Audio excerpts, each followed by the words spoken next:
Umroh itu takdir yang memang tidak bisa kita otak-atik. Contoh, saya terlahir sebagai laki-laki, saya tidak bisa pilih mau laki-laki atau perempuan.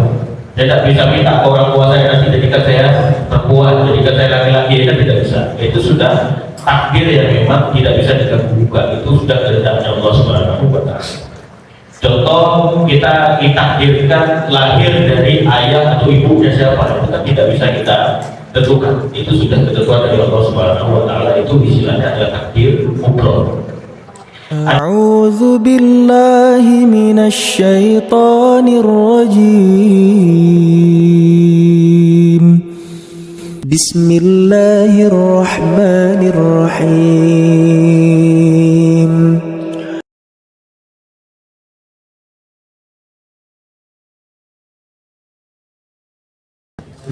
Assalamualaikum warahmatullahi wabarakatuh. Waalaikumsalam warahmatullahi wabarakatuh. Bismillahirrahmanirrahim. Alhamdulillahirabbil alamin wa bihi nasta'in ala umuri dunya waddin.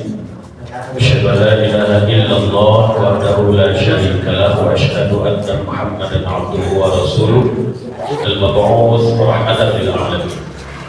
Allahumma salli wa sallim wa barik ala nabiyyina Muhammadin wa ala alihi wa ashabihi wa man tabi'a bi da'watihi wa tamassaka bi sunnatihi wa man tabi'ahu bi ihsanin ila yaumiddin, amma ba'd. Yang kami muliakan para orang tua kami, Bapak Ibu, hadirin hadirat dan hadirin rahimakumullah. Alhamdulillah, kembali kita bersyukur kehadiran Allah Subhanahu wa Ta'ala. Pada maghrib kali ini kita masih Allah berikan kesempatan untuk bertetap muka di sini. Mudah-mudahan niat baik kita, ikhtiar kita untuk menuju rumahnya Allah ini dalam rangka ibadah dan amal soleh, itu semua menjadi jalan kita untuk mendapatkan kemudahan menuju surganya Allah Subhanahu wa Ta'ala. Salawat dan salam semoga senantiasa terlimpahkan buat Rasulullah Muhammad SAW, buat para keluarga, para sahabat dan orang-orang yang mentaati ajaran beliau bahwa hingga akhir zaman kelak. Bapak Ibu, sebelumnya kita sudah sampai kepada al-iman bil yaumil akhir. Jadi pada kali ini kita akan memasuki al-imanu bil qada'i wal qadar, iman kepada qada dan qadar. Tapi sebelum itu, untuk menginformasikan kaitannya dengan al-imanu bil yaumil akhir, mungkin ada tambahan yang ingin saya sampaikan berkaitan dengan ini. Tentu banyak macam-macam siksa kelak di hari akhirat. Di hari kiamat, ketika kemarin kita membahas tentang bahwasanya manusia akan dibangkitkan, kemudian dihisab atau diperhitungkan segala amalannya, dan akhirnya akan mendapatkan sesuai dengan yang dia lakukan di semasa hidup di dunia. Yang beriman, yang beramal soleh, yang mukmin sejati, maka dia akan masuk ke dalam surganya Allah, mendapat berbagai macam kenikmatan. Yang beriman tapi masih juga bermaksiat, oleh itu nanti akan dijebolkan dulu ke neraka, kemudian atau jebolkan ke neraka, baru kemudian dimasukkan ke surga. Adapun yang memang betul-betul ingkar, tertutup keimanannya itu, maka akan kekal di dalam neraka. Nah, ini contoh di antara macam-macam siksa. Tentu banyak mungkin kalau kita kaji secara ayat maupun hadisnya tentang macam-macam siksaan kelak di hari akhirat atau di hari kiamat. Ini di antaranya saja. Nah, ini tentu dibakar kulit kita ini atau diri kita ini dibakar, tidak harus jangan kita ya, namun kita terhindarkan dari hal yang sedemikian rupa. Saya ralat itu. Tapi manusia yang ingkar itu tadi atau manusia yang bermaksiat itu tadi, maka di antara siksanya itu adalah dibakar hingga hangus berkali-kali. Dibakar habis kulitnya, kemudian ditambah atau diganti dengan kulit yang baru, dibakar lagi terus begitu berulang kali. Innal ladzina kafaru bi ayatina sawfa nuslihim nar. orang yang kufur terhadap ayat-ayat kami, maka kelak akan kami masukkan ke dalam neraka. Kullama nadijat juluduhum baddalnahum juludan ghayraha liyadhuqul adab. Setiap kali kulit mereka itu hangus terbakar, kami ganti, kata Allah, dengan kulit lain agar mereka merasakan kepedihan atau azab itu nanti. Innallaha kana azizan hakima. Sesungguhnya Allah Maha Perkasa lagi Maha Bijaksana. Ada yang memberikan perumpamaan panasnya neraka itu kalau satu lubang jarum itu dari neraka itu, kemudian ada satu lubang jarum itu, kalau seandainya kena ke bumi itu luluh lantak dalam semesta atau bumi hancur, itu saking panasnya, itu selubang jarum. Nah ini bayangkan kalau seandainya utuhnya neraka itu, maka orang yang tadi dibakar berkali-kali itu kemudian hangus diganti lagi kulit yang baru, nah itu kan merasakan siksaan yang luar biasa. Nah ini kalau kita mau coba, ya coba aja bakar kulitnya masing-masing pakai kompor dan lain sebagainya. Oh, karena kita kena api dikit aja itu udah rasanya luar biasa itu berhari-hari itu kadang menahan perih atau perihnya itu. Ini berulang-ulang kali Allah terus ganti kulitnya sampai tadi siksaan itu betul-betul dia merasakan pedihnya azab dari Allah Subhanahu wa Ta'ala. Kemudian yang kedua, memakai sandal, atau ada orang yang dipakaikan sandal dari api neraka itu hingga mendidih otaknya, ukur-ukur itu otak itu mendidih. Tentu bayangkan betapa panasnya, berapa dahsyatnya sandal dari api neraka itu tadi. Dan informasinya kata Rasulullah itu adalah siksa yang paling ringan di neraka kelak. Atau di akhirat siksa yang paling ringan itu yaitu ada orang yang dipakaikan sandal dari api neraka itu dan sampai mendidih otaknya. Inna ahwana ahli nari adaban man lahu na'lan wa syiraka min nar. Jadi penghuni neraka yang paling ringan siksanya adalah orang yang diberikan dua sandal plus dengan dua tali sandal itu terbuat dari api neraka. Yang minhuma dimahu. Jadi otaknya itu mendidih akibat dari tadi. Bayangkan dari bawah sampai ke atas itu mendidihnya itu bayangkan panasnya luar biasa. Kama yalil mirjal, sebagaimana mendidihnya kuali, dibakarkan dari bawah tubuh itu, tapi air yang hingga ke atas itu nanti akan mendidih saking panasnya. Ma yara anna ahadan ashad minhu adaban wa innahu la ahwanu adaban. Dia tidak mengira ada orang yang lebih berat lagi siksanya, padahal dia adalah penghuni neraka yang paling ringan siksanya. Saking beratnya dia menanggung itu tadi, sehingga dia sendiri pun sebetulnya merasakan itu sudah siksa yang paling berat, padahal sebetulnya itu siksa yang paling ringan. Nah, ini kalau kita kayaknya mikir-mikir tentang azab begini kayaknya gak pengen kita itu kan berbuat yang tidak yang paling ringannya aja sudah sedemikian rupa sampai dia merasa dia itu sudah sisa yang berat bagi dirinya, padahal ada orang lain yang mendapatkan atau ada siksaan lain yang lebih berat dari yang sedemikian rupa. Ada juga yang dipakaikan pakaian dari neraka kemudian disiramkan air mendidih di kepalanya. Ini kan ada dalam surah Al-Hajj, ini saya kutipkan ayat-ayatnya itu. Hadani khosmani ikhtasamu bi rabbihim. Sebelumnya kan bercerita tentang ada orang-orang Yahudi, Nasara, Wasabiin dan macam-macamnya itu. Kemudian ada dua golongan yang istilahnya itu bertengkar. Golongan yang mana? Yang mukmin dan yang iman. Kemudian falladzina kafaru qutti'at lahum thiyabun min nar. Orang yang tadi yang kufur, maka dia dibuatkan potongan atau pakaian dari neraka. Yusabbu min fawqi ru'usihimul hamim, kata Allah. Ke atas kepala mereka akan disiramkan air yang mendidih. Dipakaikan baju dari api neraka. Kemudian kepalanya itu disiram lagi dengan air yang mendidih.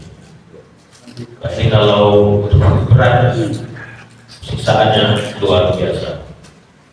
Kita itu kalau kena air panas sedikit aja tangan kita itu sudah kena minyak panas itu kadang kepegang mungkin teh yang panas itu sudah luar biasa. Ini kepalanya itu disiramkan dengan air yang mendidih. Nah ini jangan, ini mendidihnya mungkin tidak bisa kita gambarkan, kan sebagaimana mendidihnya mungkin di dunia ini, lebih dahsyat lagi panasnya luar biasa. Pakaiannya dari api neraka, kepalanya disiramkan dengan air yang mendidih. Nah, kemudian ada sambungan lagi dari surah Al-Hajj itu, yusharu bihi ma fi butunihim wal julud.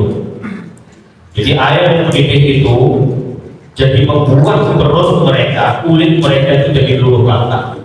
Disiram dari atas sampai kulitnya luluh lantak sampai ke dalam perut mereka. Luluh lantak dilantarankan atau disebabkan oleh air yang mendidih itu nanti.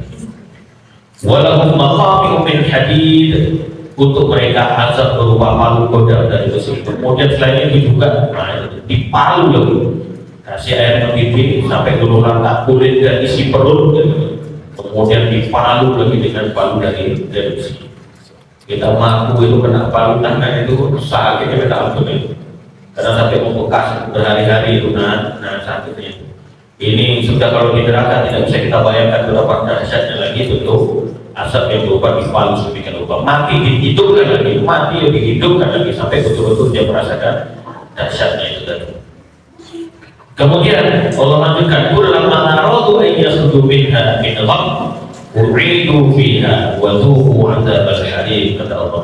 Setiap kali mereka hendak keluar dari api neraka karena perih atau tidak kuat menahan siksaan itu, ditarik lagi masuk ke dalam neraka. Tidak bisa keluar dari situ, tidak bisa. Kemudian kata Allah, mereka akan dikatakan kepadanya, rasakan ini azab yang membakar. Rasakan ini azab. Dulu kalian mungkin di dunia ya sok-sokan merasa bisa bebas gitu kan ya dari azab atau siksa dunia atau hukuman-hukuman duniawi. Mungkin tak lantaran punya kuasa dan lain sebagainya, tapi kelak dia di akhirat, di neraka, ketika mereka ingin keluar dari dalam neraka itu tidak bisa, ya akan dikembalikan lagi ke neraka itu dan merasakan apa bahasa kita yang rasa itu gitu ya. Nah, ini sudah tidak bisa lagi, sudah tidak bisa lagi untuk keluar dari neraka, dikembalikan. Kalau tadi bagi mukmin yang bermaksiat, maka sampai selesai dosa-dosa mereka itu, azab mereka itu ditimpakan sehingga selesai dosa-dosa mereka itu, nah, kemudian baru nanti dikembalikan atau dimasukkan ke dalam surga. Saya kira kita tidak ada yang pengen itu. Ada juga orang yang wajahnya itu diseret, mukanya itu diseret. Ada yang pernah jatuh ke sumur itu, kalau sudah kulit kita seret ke aspal itu kan sudah luar biasa ya, rasanya itu luar biasa. Nah ini innal mujrimina fi dhalalin wa surur. Orang-orang yang berdurhaka maka dia berada dalam kesesatan dan nantinya akan berada di dalam neraka. Ada yang menyebut sumur ini nama neraka sa'ir atau neraka surur. Artinya memang neraka itu menyala-nyala. Sakit gitu. Yauma yushabuna fin nari ala wujuhihim dzuqu massa saqar. Pada hari itu mereka diseret dengan wajah mereka yang terdelungkup. Jadi diseret mukanya. Nah ini dzuqu massa saqar, rasakan sentuhan api neraka saqar. Ada yang menyebut saqar ini juga bagian dari nama neraka.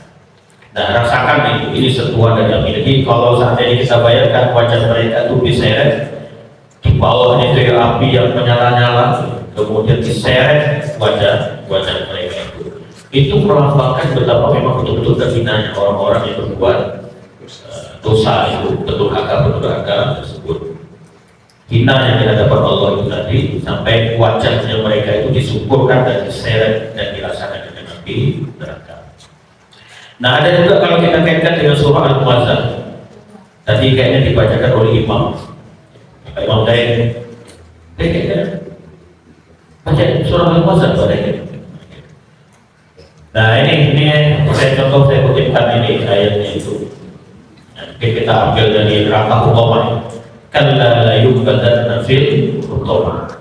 Jadi intinya ya mereka akan dilemparkan ke neraka yang namanya neraka utama. Wa ma adraka mal utama. Tahukah kamu apa neraka utama itu? Narullahil muqadah, neraka ataupun api azab dari Allah yang dinyalakan. Allati tattali'u 'alal afidah, yang membakar naik sampai ke hati. Dalam penafsiran lain juga disebut sampai membakar jantung. Jadi saking dahsyatnya itu, istilahnya itu organ-organ tubuh dalam perikut terbakar. Innaha 'alaihim muqsadah, sesungguhnya dia atau api itu tertutup rapat, berarti tidak bisa keluar lagi dari situ orang itu. Atas mereka sebagai hukuman fiha madin mumaddadah, mereka diikat pada tiang-tiang yang panjang. Bayangkan, sudah tidak bisa gerak, mereka sudah dalam keadaan terikat di tiang-tiang yang panjang, dibakar dengan api yang sedemikian rupa. Nah ini kayaknya mungkin hukuman-hukuman dari koruptor juga kayak gini, saya kira. Jadi dibakar sampai perut, isi perutnya itu keluar dan lain sebagainya.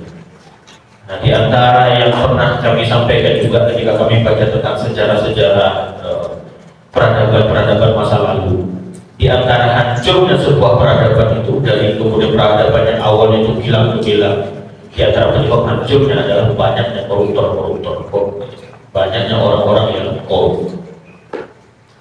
Saya tidak tahu negara kita ini masuk negara yang bagaimana ya, tapi kayaknya juga yang korup itu luar biasa banyaknya.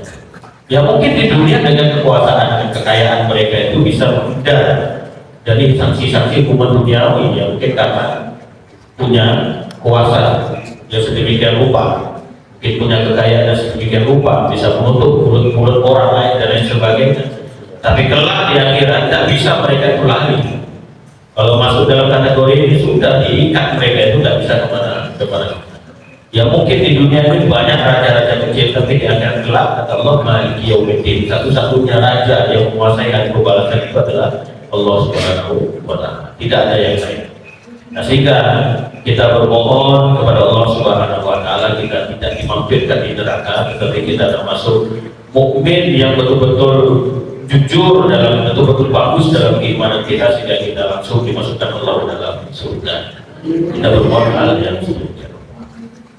Nah ini gambaran sekilas berkaitan dengan lanjutan dari al-iman bil yaumil akhir, itu iman kepada akhirat. Tentunya masih banyak lagi yang lain-lain. Nah, mudah-mudahan sekilas yang kita sampaikan ini mampu memberikan penyadaran kepada kita sehingga kita menghindari diri dari hal-hal yang tidak perlu. Kemudian kita lanjutkan kepada pembahasan tentang al-iman bil qada'i wal qadari. Iman kepada qada dan qadar. Ada yang menyamakan makna qada dan qadar, ada yang membedakan. Ada yang mengatakan kalau bagi yang membedakan, maka qada itu adalah sistem atau ketentuan yang Allah tetapkan. Itu ketentuannya. Misalnya api panas, kalau megang api bisa kebakar atau api bisa membakar, itu ketentuan. Al-qadar itu takdirnya, bentuk yang sudah nyata dari qada itu tadi. Ya akhirnya kalau kita kena api, itu takdir namanya, atau qadar. Ada yang menyebut membedakan hal yang sedemikian rupa. Ada yang menyamakan saja antara qada dan qadar. Terlepas dari apapun itu, ya intinya kita wajib beriman kepada qada dan qadar Allah Subhanahu wa Ta'ala, ketentuan dan takdir yang Allah tetapkan. Yajibu alaina an nu'mina bi anna Allah khalaqa kulla syai'. Kita wajib percaya bahwa Allah telah menciptakan segala sesuatu. Wa amara wa naha, Allah telah menyuruh, Allah juga melarang. Wa kana amrullahi qadaran maqdura, dan perintah Allah adalah kepastian yang telah ditentukan. Wa anna Allah qaddara kulla syai'in qabla khalqil khalq, yusarriful kainat ala muqtada ilmihi wa ikhtiyarihi wa hikmatihi wa iradatihi. Dan kita juga tadi wajib meyakini bahwa Allah telah menentukan segala sesuatu sebelum Dia menciptakan segala sesuatu itu, atau sebelum Dia menciptakan segala kejadian dalam makhluk. Dan Allah juga mengatur segala yang ada itu semuanya berdasarkan pengetahuan Allah, ketentuannya, kebijaksanaannya, dan kehendak Allah Subhanahu wa Ta'ala. Ini disebut sampai mana ini? wa ikhtiyarihi wa ikramihi wa iradatihi wal af'al. Oke. Wal af'alu as-sadirah 'anil ibadi kulluha bi qada'illahi wa qadarihi. Segala sesuatu yang istilahnya itu yang dilakukan oleh manusia itu semua atas qada dan qadarnya Allah Subhanahu wa taala. Wa laysa lil ibadi illa al-ikhtiyar, sedangkan manusia itu hanya bisa berikhtiar. Faqdiru minallahi wal kasbu minal ibad. Takdir itu dari Allah, tetapi usaha itu dari manusia. Wa harakatul 'abdi bi'tibarihi nisbati nisbatiha ila qudratihi tusamma kasban. Perbuatan manusia jika dipilih dari segi kuasanya itu merupakan hasil dari diri sendiri. Wa bi'tibari nisbatiha ila qudratillahi khalqa. Tapi jika dipilih dari segi kekuasaan Allah, maka itu adalah ciptaan Allah Subhanahu wa taala. Wal 'abdu yatasarrafu nasibahu mimma an'ama Allah bihi 'alaihi min rizqi wa ghairihi. Manusia hanya dapat mengolah bagian yang Allah karuniakan padanya berupa rezeki dan lain. Nah, ini ada paling tidak banyak poinnya. Beberapa di antaranya adalah bahwa meskipun segala sesuatunya itu sudah merupakan ketentuan Allah Subhanahu wa taala, tetapi kalau qada atau takdir itu terbagi ke dalam dua sisi. Ada takdir yang sifatnya mubrok. Mubrok itu takdir yang memang tidak bisa kita otak-atik. Contoh, saya terlahir sebagai laki-laki, saya tidak bisa pilih mau laki-laki atau perempuan. Saya tidak bisa minta orang tua saya nanti jadikan saya perempuan, jadikan saya laki-laki, kan tidak bisa. Itu sudah takdir yang memang tidak bisa diganggu-gugat. Itu sudah kehendaknya Allah Subhanahu wa taala. Contoh, kita ditakdirkan lahir dari ayah atau ibunya siapa, itu kan tidak bisa kita tentukan. Itu sudah ketentuan dari Allah Subhanahu wa taala. Itu istilahnya adalah takdir mutlak. Ada takdir yang kedua adalah takdir mu'allaq. Ketentuan tapi yang sifatnya itu mengikat dengan ikhtiar dari manusia. Di antaranya syaratnya itu mu'allaq. Mu'allaq itu mungkin bisa diartikan tergantung atau bersyarat. Ya, tadi kalau qada itu maknanya adalah sistem yang Allah tetapkan, maka takdir mu'allaq itu tadi bagaimana kita mengelola sesuai dengan sistem itu tadi. Nah, contoh ketika Allah tetapkan bahwasanya api itu membakar, kemudian kita pegang api itu, ya berarti memang kita mentakdirkan atau mengikhtiarkan diri kita untuk merasakan api itu, dan ya memang kebakar karena api tersebut itu takdir. Jadi takdir yang mu'allaq itu tadi ya sesuai dengan yang kita upayakan, sesuai dengan yang kita ikhtiarkan. Allah menentukan sistemnya begini, pokoknya begini, maka ketika orang melakukan hal yang serupa maka dia akan mendapatkan sesuai dengan ketentuan itu. Contoh lain begini, saya pernah membaca tentang neuroscience, tentang otak, ilmu tentang otak. Salah satu yang dipaparkan waktu itu temanya tentang hipotalamus yang saya baca itu. Hipotalamus itu salah satu bagian otak. Kalau saya lihat posisinya itu kayaknya di sekitar atas telinga itu. Atas telinga itu tadi kecil sebetulnya. Salah satu bagian otak kita itu kecil, tetapi fungsinya itu besar. Artinya kan ada sistem yang Allah ciptakan di dalam tubuh kita, contohnya kira-kira begitu. Jadi sistemnya itu, hipotalamus ini, dia bekerja dengan memerintahkan bagian otak yang lain. Dia akan menangkap apa yang seseorang rasakan, apa yang seseorang pikirkan, apa yang seseorang tekadkan, ditangkap oleh hipotalamus itu tadi. Dan hipotalamus ini akan memerintahkan bagian otak yang lain. Oke, kalau bahasanya, bagian otak yang lain sebarkan hormon-hormon sesuai dengan yang ditangkap itu tadi. Misalnya, kalau seseorang sedang dalam perasaan sedih, dipikirkan terus sedihnya itu, kira-kira tambah bahagia atau tambah sedih? Itu tambah sedih, dipikirkan terus itu. Apa sedih, punya masalah tapi tidak dicari solusi, tapi masalahnya itu yang terus dipikirkan, itu akan tambah berat. Ternyata itu di antara kodok atau ketentuan yang ada dalam tubuh kita kalau Allah ciptakan itu kodok atau ketentuannya. Jadi ketentuan di antaranya itu adalah ada sistem yang Allah tetapkan dalam tubuh kita, di antaranya ada yang namanya hipotalamus. Dia akan menangkap sesuai dengan yang kita ikhtiar. Nah, sehingga perasaan sedih, bahagia kan bisa kita kelola. Dan ketika seorang punya perasaan sedih itu yang terus dilakukan atau dipikir-pikirkan terus, maka itu ditangkap oleh hipotalamus, dia akan perintahkan ke bagian otak untuk menyebarkan hormon-hormon sedih di dalam tubuh orang ini. Maka orang yang sering sedih dan kemudian atau punya masalah terlalu dipikir-pikirkan masalahnya tersebut, apalagi sampai umur di kamar, itu masalahnya biasanya tidak terpecahkan, tapi tampak masalahnya itu.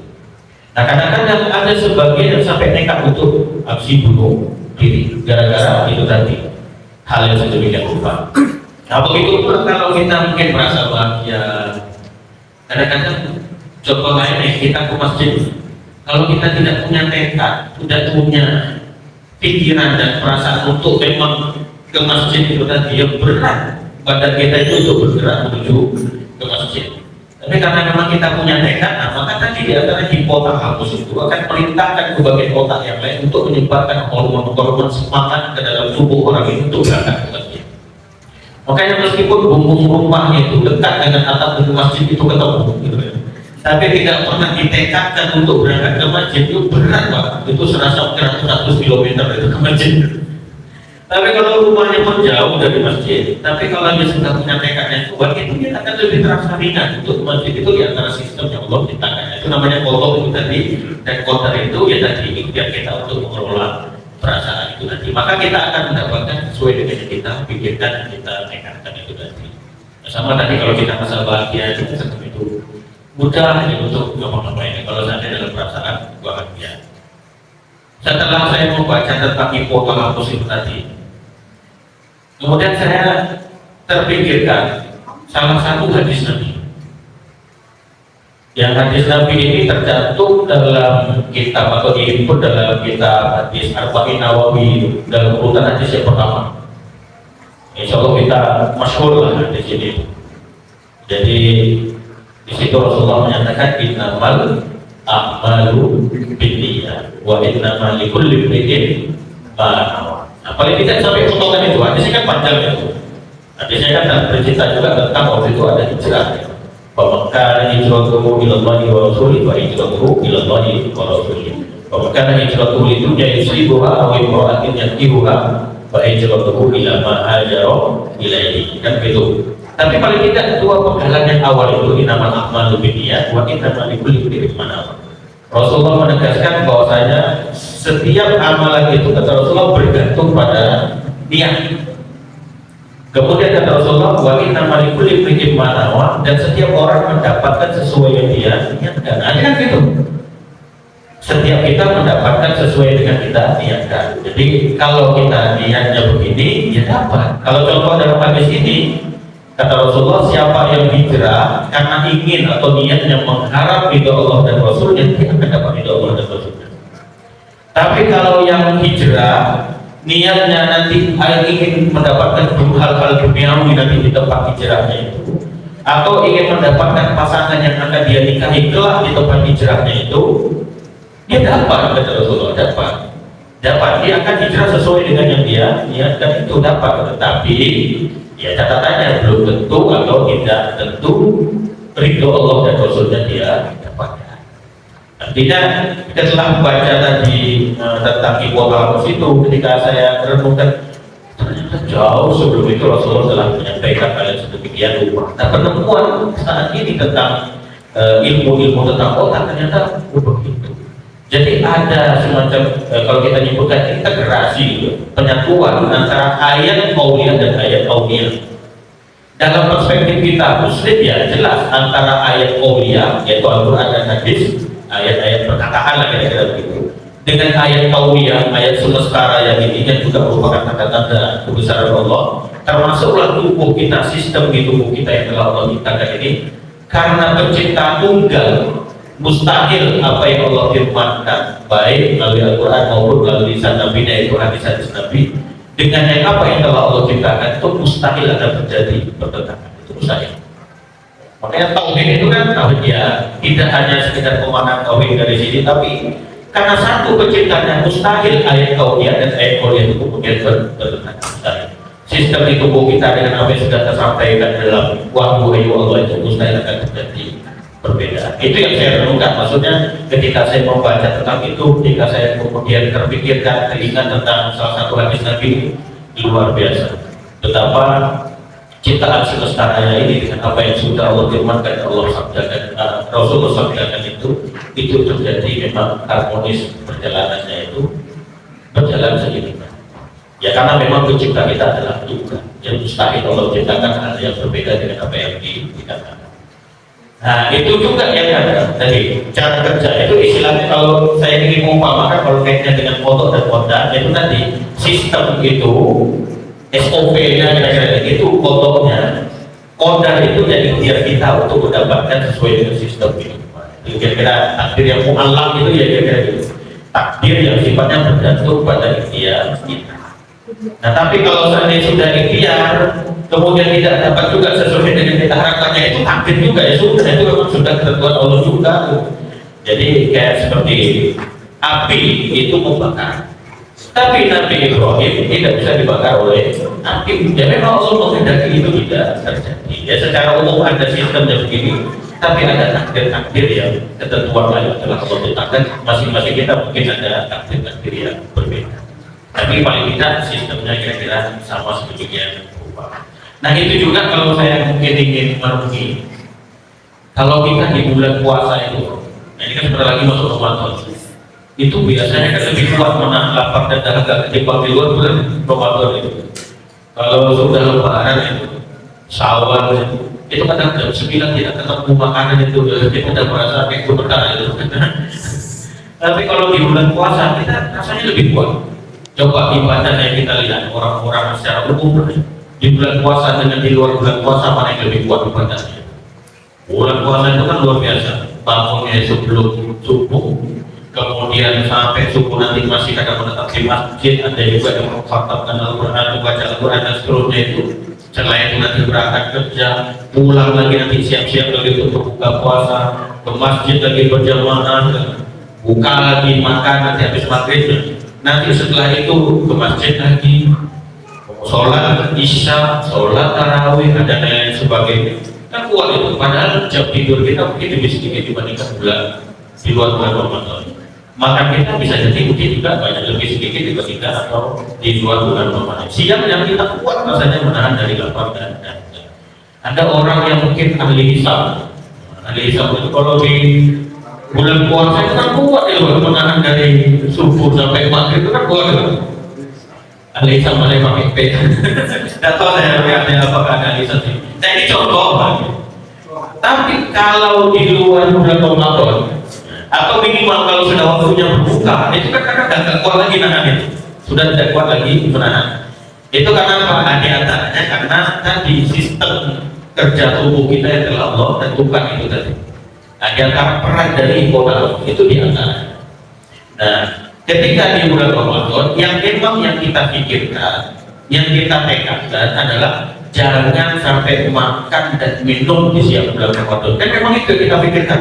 Nah, sehingga tubuh kita itu merasa jadi otak itu tadi atau hipotalamus menangkap dan memerintahkan berbagai otak yang lain untuk menyebabkan hormon-hormon kuat menahan lapar dan dahaga.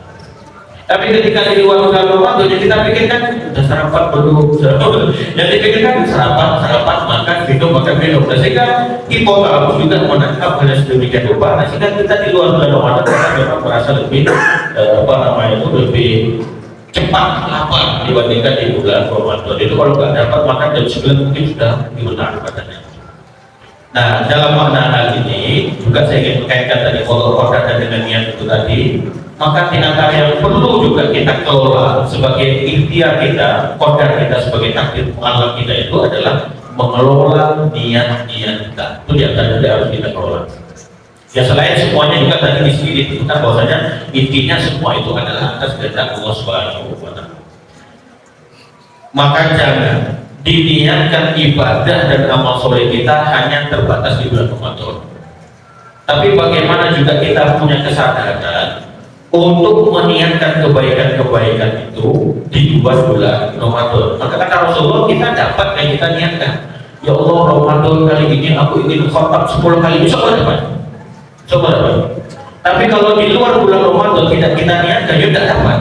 Ya dapatnya yang tidak dapat itu. Ya kira-kira itu yang juga harus kita kelola. Maka niat, tekad, apa yang kita pikirkan, yang kita rasakan itu kita niatkan untuk mengelola dengan baik. Nah kalau seandainya Ramadan itu menjadi pertokohan, paling tidak kita teruskan niat baik itu. Ya Allah, di luar bulan Ramadan aku juga ingin mengkhatam sekian kali. Nah, sehingga kadang banyak orang yang lomba-lomba mengkhatamkan Al-Quran di bulan Ramadan, tapi di luar bulan Ramadan berbatas itu sudah hilang. Mushaf yang tak kemana. Nanti minta dia diambil lagi ketika masuk Ramadan yang akan datang itu. Ketika diambil, ternyata mushaf Al-Quran itu mungkin sudah berjamur, sudah bersarang lama-lama karena sakit lama ditinggalkan. Masjid yang semula penuh di luar bulan Ramadan hilang. Sepi masjid-masjid. Mungkin ada masjid yang mungkin dia yang imam, dia yang azan, dia qomat, dia imam, dia berkomen dari borongan. Itu lain mana ya, saya tak tahu. Tapi untuk bulan Ramadan ramai. Ya paling tidak Ramadan menjadi cerminan kita untuk menguatkan tekad-tekad dan kita di luar bulan Ramadan. Ternyata waktunya sudah agak pendek. Nah, sementara kaitannya dengan al-iman bil qada bahwa dari begitu dulu. Nah, saya ingin menekankan di antaranya pertama tadi kaitannya dengan bagaimana kita mengelola niat-niat kita, niat yang baik kita sehingga kita bisa berbuat atau beramal ibadah itu tadi dan beramal soleh itu tidak hanya motivasinya di bulan Ramadan tetapi juga adalah di luar bulan-bulan Ramadan yang kita realisasikan. Niat itu kita terus kembangkan dan perbaiki. Jangan sampai seolah-olah Allah itu cuma hadir di bulan Ramadan. Ini kan kadang seolah-olah begitu. Tapi Allah itu hadir dalam setiap waktu yang kita lewati. Maka di luar bulan Ramadan pun Allah tetap hadir bersama kita. Saya kira itu dulu Bapak Ibu sekalian, mungkin ada diskusi atau barangkali ada koreksi dari apa yang kami sampaikan. Kami persilakan. Pak Imam, Pak Ibu. Mau tanya Ustaz.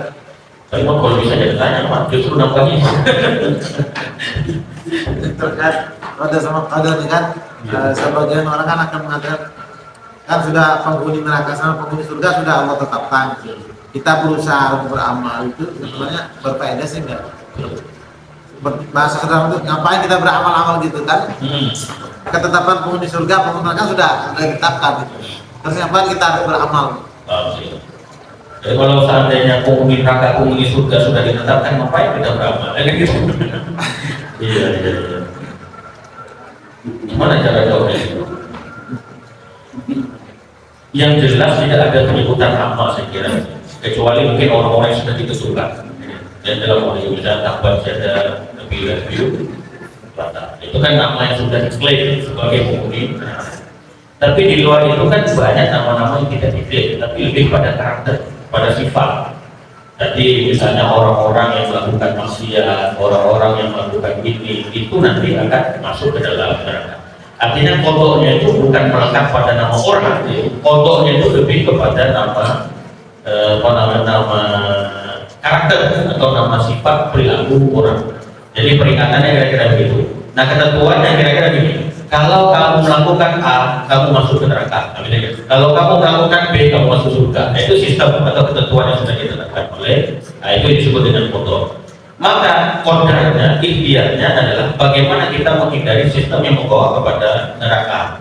Nah sehingga yang mau tidak mau ya kita harus tetap berikhtiar untuk mendapatkan hidayah Allah itu tadi, supaya kita tidak masuk sistem yang membawa kita ke dalam neraka. Nah sepemahaman saya itu memang terkait dengan ini ada yang istilahnya itu kan yang aliran Jabariyah, ada Qadariyah dan macam-macam itu.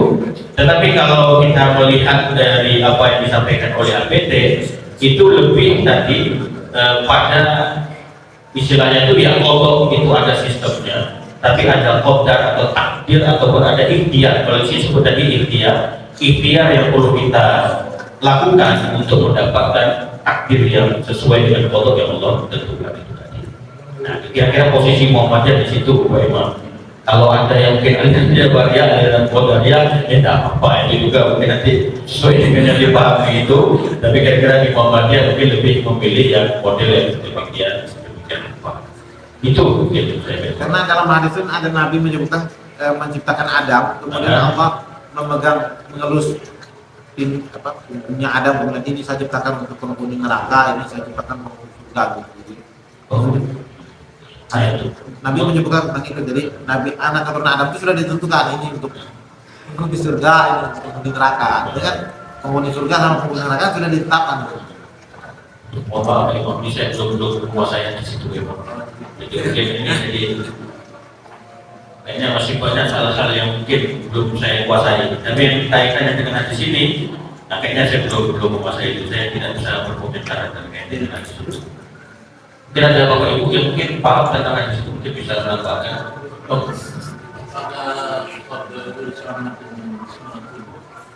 Oh, dalam penamaannya lagi. Kalau kita melihat dari sunnatullah itu merupakan fitrah ataupun merupakan ketuaan yang Allah tetapkan itu, maka kodok itu sama punya makna yang serupa. Ini sudah sunnatullah itu kan maknanya adalah ketentuan dan ketetapan Allah. Maka kodok itu bisa kita maknai juga dengan pemaknaan sunnatullah. Secara pemaknaannya bisa. Jadi lagi Bapak Ibu, barangkali nanti mungkin ada yang mau. Kalau itu kan apakah itu takdir? Kalau itu takdir, kenapa itu dilakukan? Baik. Kalau terkait dengan bunuh diri, bunuh diri kan akhirnya mempercepat kematian. Dalam tanda petik, apakah bunuh diri itu mempercepat kematian? Nah, ini saya kira banyak terjadi perbedaan terkait dengan pemaknaan, terkait dengan foto dan konten terutama. Jadi kalau yang saya pilih, ini pemahaman saya pribadi, ini mungkin bukan APT. Yang saya sebutkan dulu pemahaman pribadi berdasarkan mungkin yang pernah saya baca dan saya hubungi. Jadi foto itu sistem. Kalau masalah usia kan kita tidak tahu kapan Allah mewafatkan seseorang itu tidak tahu. Yang jelas ada sistem yang Allah tentukan, misalnya sistemnya itu kalau seandainya leher putus, nah itu kan foto yang ketentuan, maka mati. Itu bisa mati, itu kalau itu ketentuannya. Maka ketika seseorang memotong leher yang lain atau dia memotong lehernya sendiri, maka itu bisa menyebabkan yang namanya kematian. Jadi foto itu sistemnya, takdirnya itu tadi adalah dia melaksanakan sistemnya itu nanti akhirnya kena takdir yang sedemikian rupa. Jadi apakah dia masuk dalam itu tadi? Cuman Allah istilahnya itu meletakkan ketentuan-ketentuannya A, B, C, D. Nah silakan itu dipilih dari yang mana yang ada itu tadi. Misalnya juga nanti ada ketentuan orang yang satu kiri misalnya gitu. Nah itu kan juga akhirnya kan menahan saluran-saluran pernapasan. Jadi fotonya itu adalah ketika saluran pernapasan itu ditahan sehingga tidak bisa bernapas, bisa menyebabkan kematian. Nah, sehingga ada orang yang memilih jalan itu atau ikhtiar, jadi qadar ataupun terhadap ketentuan itu tadi adalah pilihan orang. Kalau dia memilih untuk melakukan hal itu, maka sistemnya berlaku untuk dirinya. Kalau dia tidak memilih, maka sistem lainnya yang jalan. Jadi ada beberapa sistem terkait dengan kematian yang Allah tentukan, maka sistem ini akan bekerja sesuai dengan ikhtiar atau sesuai dengan takdir mu'alaf yang dilakukan oleh seseorang. Jadi orang yang meninggal itu sebetulnya tidak Allah takdirkan. Kalau dalam pemahaman saya tidak Allah takdirkan. Memang tidak Allah tentukan. Memang dia nanti ini pasti mati bunuh diri tidak. Tetapi dia sendiri yang menentukan dirinya masuk ke dalam sistem. Itu pemahaman saya, Pak. Jadi mungkin pemahaman kita bisa beda-beda.